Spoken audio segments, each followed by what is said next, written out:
If you grew up with the access of electronics, chances are video games were a huge part of your childhood. Whether you use your parents' phones, siblings' consoles, or even your own devices. But if I was going to play them now, will they be as good as I remember? Or was I just a stupid kid that got easily persuaded?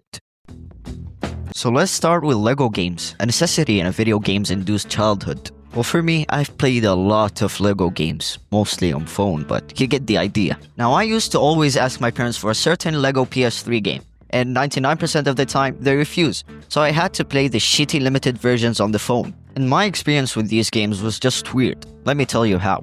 So now let's just start with the classic, the best LEGO game ever, LEGO Batman 2. See, for this game, I had both versions, on the phone and on the PS3. And I've played both about 100 million times. And I can happily say, the PS3 version is the game that I've finished the most times in my life. And I always get all of the characters in this game. But the thing is, most of my playthroughs weren't because I really liked the game. It was because my dumbass used to yank the power cord out of the console enough times until it formatted. And I'd be heartbroken because all of my demos were gone. But I'd download them all over again, so I don't really know why I was sad. Now, my experience with this game as a child was just amazing. I think it was the only game that I've actually focused with the story. I liked the gameplay, I liked how you changed the suits, I liked Joker, I liked Robin, I liked everything about this game. And the best thing is, after I finished the game, unlock the Flash and Superman, and just fly and run around the city. Now, when I got to play this game, I was quite happy, because it has been a lot of years since I last replayed it actually. And I can confidently say, nostalgia out of the way, this game is still the best LEGO game of all time. Now, the story is just a simple LEGO story game. I'm not sure what to say about it. Just a normal, generic Batman story that fits the LEGO games. The voice acting, though, it was pretty neat. Especially Joker and Batman. God, these voices were amazing. Now, I played before the first game on the PS2, but I don't have that much memory of the game, so I cannot compare it to the sequel whatsoever. But I'm pretty sure this game improved everything. The gameplay was nice. I liked using other suits to do different tasks and puzzles that my original suit couldn't do. The boss fights were so repetitive, but you gotta put in mind that this is a LEGO game at the end of the day. The city was really nice. It had a cool vibe and I enjoyed driving around occasionally. But as I said, I enjoy either flying around as Superman or running super fast as the Flash. So overall, the game is as good as I remember, if not even better. And I'm really looking forward to play the new LEGO Batman game when it comes out. I just hope they don't fuck it up like LEGO Batman 3. Because that game was just pure trash. It doesn't even compare to the first two games. What I remember from the first, at least.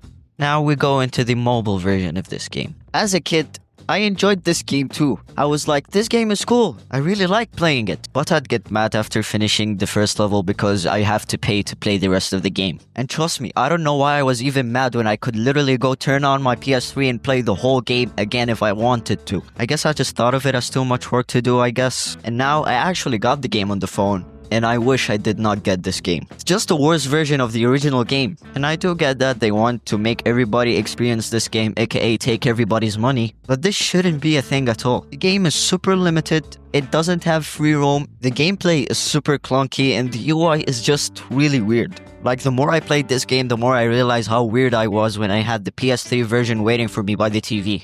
And the thing is, I really wanted this game to be as good as I remember. Playing the best LEGO game ever on the go is a dream come true, but I guess that's what I get for letting my heart win.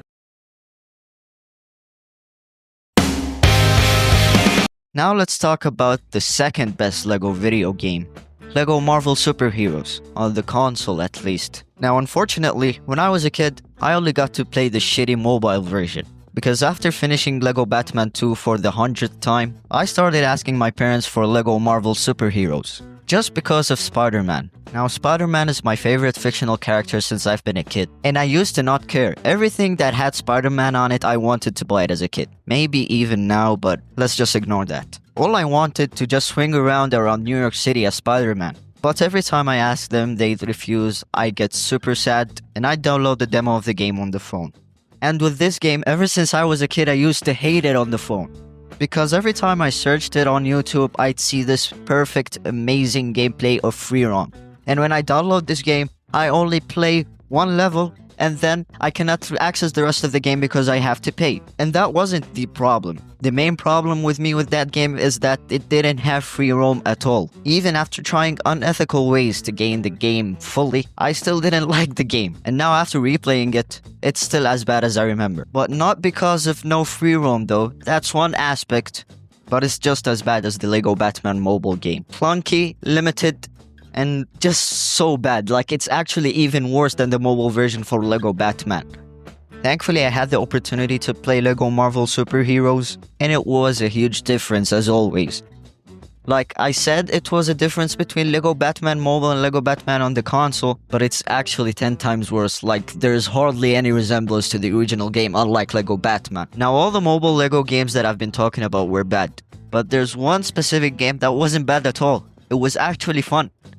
And that is Lego Star Wars. This game particularly, I didn't ask for it for the PS3. I just found it on the App Store for free and I just decided to play it. In this game, yes, I'd get pissed off that the levels were all behind the paywall, but I'd play the same level over and over and over again because it was fun. And now, after actually playing the full game on the mobile, it's actually a really good game. Everything was fun about it and I actually felt like I was playing the game on a console.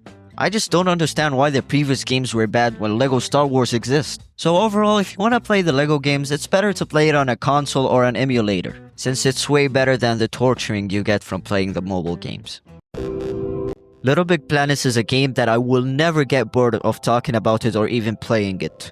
I really love this game. I've been playing it for years and I love it so much. So first of all, let's talk about my childhood experience with this game. This game was such a huge part of my early gaming days. I remember spending entire afternoons just playing it with my cousin.